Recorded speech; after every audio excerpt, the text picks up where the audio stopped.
এই ভিডিওতে আমরা নর্মাল এন্ডোস্কোপি প্রসিডিওরটা দেখিয়েছি। এই প্রসিডিওরে প্রথমে অ্যানাস্থেটিক স্প্রে থ্রোটের মধ্যে দেওয়া হয়, যার ফলে নাম্ব হয়ে যায় এবং পেশেন্ট 6 ঘন্টা ধরে কিছু না খেয়ে থাকবে, বোথ সলিড এবং লিকুইড। আমরা প্রথমে আপার এরোডাইজেস্টিভ ট্র্যাক্ট হয়ে এখন আমরা দেখছি ফুড পাইপ বা ইসোফেগাস, সেটার ভিতর দিয়ে আমরা তারপরে যাচ্ছি খাদ্যথলি বা স্টোম্যাক।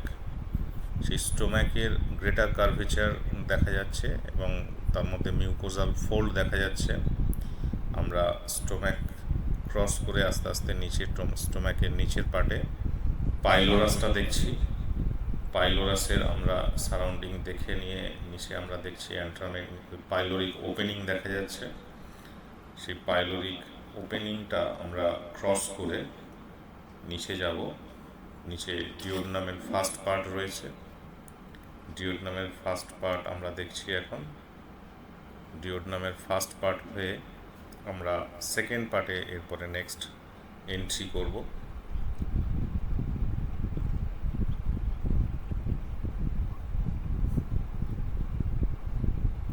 এই সেকেন্ড পার্টে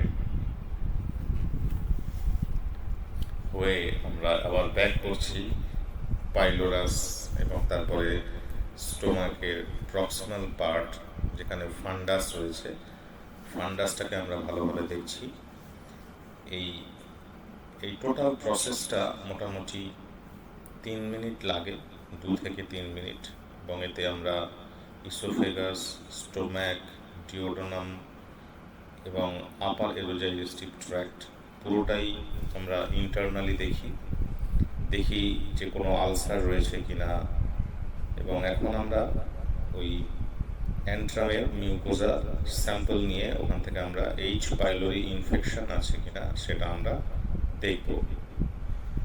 অনেক ক্ষেত্রে দেখা যায় যে এইচ পাইলোরি ইনফেকশন প্রচুর প্রিভ্যালেন্ট এবং এইচ পাইলোরি ইনফেকশন থাকার ফলে প্রচুর মানুষ সিমটোমেটিক, পেটে ব্যথা হতে থাকে।